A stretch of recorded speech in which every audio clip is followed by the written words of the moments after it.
ഒരു ഗതിയും പരഗതിയില്ലാത്തൊരവസ്ഥയുണ്ടല്ലോ, ആ അവസ്ഥയിലാണ് ഞാനിവിടെ വന്ന് ഉടമ്പടി എടുത്തത്. 2022 നവംബർ മാസത്തിൽ എനിക്ക് വീട്ടിലെല്ലാവർക്കും പനിയും ചുമയെല്ലാമായി. ഞാനൊരു ന്യൂറോ പേഷ്യൻ്റാണ്. എനിക്ക് ചുമച്ച് തലയെല്ലാം നല്ല വേദനയും, മരുന്നിന് പോലും പൈസയില്ല. വാടകയ്ക്കാണ് താമസിക്കുന്നത്. വാടക വീട് മാറണം. വേറൊരു വീടെടുക്കാൻ പോലും ഒരു വഴിയുമില്ല. 50,000-60,000 ഒക്കെ അഡ്വാൻസ് കൊടുക്കണം. 5 രൂപ പോലും എടുക്കാനില്ലാത്ത ഞാൻ എന്ത് ചെയ്യും? എൻ്റെ 2 മക്കളും ഭർത്താവും ഉണ്ട്. ജീവിക്കാൻ ഒരു മാർഗം ഇല്ലാത്തത് കൊണ്ട് തന്നെ ചിട്ടിക്ക് കടമെടുത്ത് ഒരു ഓട്ടോ എടുത്ത്, ആ ഓട്ടോ എടുത്തിട്ട് ഒരു സ്റ്റാൻഡിൽ ഇടാൻ സമ്മതിക്കുന്നില്ല. അങ്ങനെയൊക്കെയുള്ള ഒരു അവസ്ഥ. സത്യം പറഞ്ഞാൽ വീട്ടിലെ നിത്യച്ചെലവിന് പോലും വല്ലാതെ ബുദ്ധിമുട്ടിയ അവസ്ഥയായിരുന്നു ഞാൻ. ആ സമയത്ത് ഞാനൊരു സ്ഥലത്ത് ജോലിക്ക് പോയിക്കൊണ്ടിരുന്നതാണ്. എനിക്ക് ചുമയും ഇതും കാരണം ഹോസ്പിറ്റലിൽ നിന്ന് നല്ല റെസ്റ്റ് വേണമെന്ന് പറഞ്ഞ് ഒരാഴ്ചയോളം ഹോസ്പിറ്റൽ വാസമായിരുന്നു. ആ സമയത്ത് എൻ്റെ ജോലി നഷ്ടപ്പെട്ടു. എങ്ങ് പോയി ചോദിക്കും, ചുറ്റിനും കടവും ഉണ്ട്, ചിട്ടിയൊക്കെ മുടങ്ങി, ആൾക്കാർ വഴക്ക് പറയാൻ തുടങ്ങി. ഒരവസ്ഥയില്ലാത്ത സമയത്ത് ഞാൻ അടുത്തുള്ളൊരു സ്ഥലത്ത് ചെന്നിട്ട് ഞാൻ പറഞ്ഞു, അങ്കിളെ എനിക്ക് കൃപാസനത്തിൽ പോകണം, ഉടമ്പടി എടുക്കണം, എനിക്കൊരു 500 രൂപ തരുമോ? അതിനെന്താ വന്നോളൂ, ഞാൻ തരാമെന്ന് പറഞ്ഞു. ഞാൻ അതും വാങ്ങിച്ച് 2022 ഡിസംബർ 11-ാം തീയതി ഇവിടെ വന്ന് ഉടമ്പടി എടുത്ത്. ഉടമ്പടിയിൽ ഞാൻ മാതാവിനോട് ഒന്ന് മാത്രമേ വെച്ചോളൂ. എൻ്റെ രോഗത്തെക്കുറിച്ചോ മറ്റുള്ള ഒന്നിനെക്കുറിച്ചോ ഞാൻ വെച്ചിട്ടില്ല. ഞാൻ വെച്ചത് ഇതാണ്: മാതാവേ, എനിക്ക് വാടകയില്ലാതെ കിടക്കണം, എനിക്ക് കിടക്കാനൊരു സ്ഥലം വേണം. ഞാൻ എൻ്റെ 2 മക്കളുമായിട്ട് എവിടെ പോകണമെന്ന് പോലും എനിക്കറിയത്തില്ല. എൻ്റെ ഈ അവസ്ഥയിൽ, എൻ്റെ ഈ ആകുലതയിൽ അമ്മ എന്നെ കൈ പിടിക്കണം. ഇത്രയാണ് ഞാൻ ഉടമ്പടിയിൽ വെച്ചിട്ടുള്ളത്. എന്നാൽ മാതാവ് എനിക്ക് 2022 ഡിസംബർ 13-ാം തീയതി 3 അനുഗ്രഹങ്ങൾ എനിക്ക് തന്നത്. അതിൽ എനിക്ക് വീട് കിട്ടിയതിനെ കുറിച്ച് ഞാൻ പറയുന്നതിന് മുന്നേ തന്നെ ഞാൻ മാതാവിനോട് പറയാത്ത 2 കാര്യങ്ങളുണ്ട്. ഹെബ്രയരുടെ ലേഖനത്തിൽ ഇങ്ങനെ പറയുന്നുണ്ട്: ദൈവത്തിൻ്റെ വചനം സജീവവും ഊർജ്ജസ്വലവുമാണ്, ഇരുതല വാളിനേക്കാൾ മൂർച്ചയേറിയതാണ്, ചേതനയിലും ആത്മാവിലും സന്ധിബന്ധങ്ങളിലും മജ്ജയിലും തുളച്ചു കയറി ഹൃദയത്തിൻ്റെ വിചാരങ്ങളെയും നിയോഗങ്ങളെയും വിവേചിക്കുന്നതുമാണെന്ന്.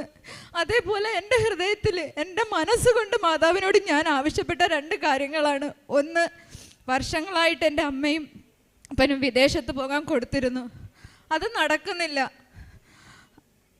13-ാം തീയതി അമ്മയ്ക്ക് ഫോൺ വരുന്നു: നിങ്ങളുടെ ഇത് സാങ്ഷനായി, നിങ്ങൾക്ക് 14-ാം തീയതി കയറിപ്പോകണം. അവിടെയും വീണ്ടും ഒരു പരീക്ഷണം വന്നു. 6 ലക്ഷം രൂപ അടയ്ക്കണം. 1 രൂപ പോലും എടുക്കാനില്ലാത്ത ഞങ്ങൾ എങ്ങനെ 6 ലക്ഷം രൂപ അടയ്ക്കും? അങ്ങനെ ബുദ്ധിമുട്ടി അങ്ങേയറ്റ അമ്മയപ്പന് ചെന്ന് ചോദിച്ച സ്ഥലത്ത് നിന്നെല്ലാം പൈസ കിട്ടി. അവർ 14-ാം തീയതി തന്നെ കയറിപ്പോകുകയും അമ്മ അവിടെ ജോലിയിൽ പ്രവേശിക്കുകയും ചെയ്തു. ഇസ്രായേലിലേക്കാണ് പോയത്. കർത്താവിൻ്റെ സ്ഥലത്ത് തന്നെ അവരെത്തിപ്പെട്ടു.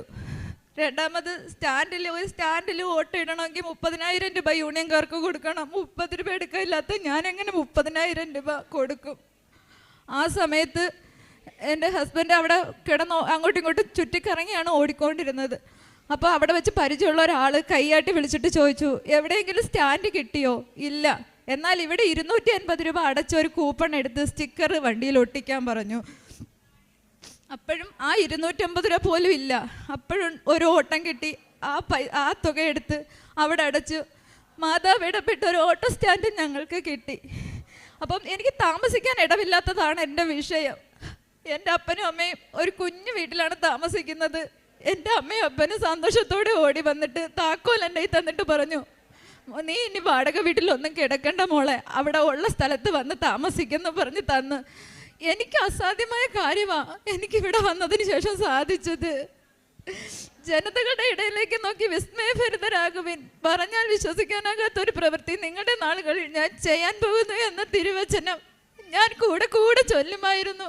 അത്രയ്ക്ക് എനിക്ക് ചെയ്യാൻ പറ്റാത്തൊരു കാര്യം, അല്ലെങ്കിൽ എന്നെ കൊണ്ട് സാധിക്കാത്തൊരു കാര്യം, ആരും സഹായിക്കാനില്ലാത്ത അവസ്ഥയിൽ എനിക്ക് സാധിച്ചു തന്ന മാതാവിന് ഞാൻ 1000 നന്ദി പറയുന്നു. അതുപോലെ തന്നെ ഞാൻ വേറെ ഒരു തിരുവചനവും കൂടി പറയാൻ ഞാൻ ആഗ്രഹിക്കുന്നു.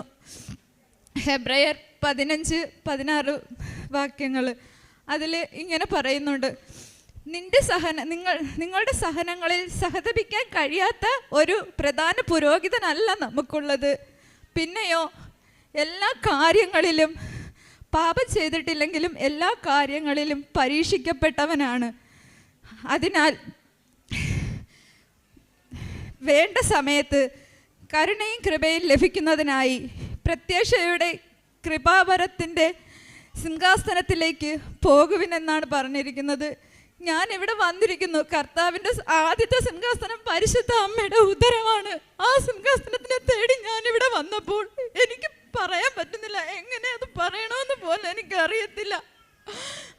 എനിക്ക് താമസിക്കാൻ ഇടം കിട്ടി, എൻ്റെ അമ്മയ്ക്കും ഒപ്പനും പോകാൻ പറ്റി, ഭർത്താവിനൊരു സ്റ്റാൻഡ് കിട്ടി. ഇത്രയേറെ അനുഗ്രഹങ്ങൾ വാരിക്കോരി ചെറിയാൻ മാതാവ് എനിക്ക് വാരിക്കോരി ചെരാനുള്ള ഒരു യോഗ്യത എനിക്കില്ല. എങ്കിലും എനിക്ക് ഇത്രയും തന്നെ എൻ്റെ മാതാവിന് ഈശോന് 1000 നന്ദി ഞാൻ പറയുന്നു. യേശുവേ സ്തോത്രം, യേശുവേ നന്ദി. ഹൃദയം നുറുങ്ങിയവർക്ക് കർത്താവ് സമീപസ്ഥനാണ്, മനമുരുകിയവരെ അവിടുന്ന് രക്ഷിക്കുന്നു. സങ്കീർത്തനം 34:8.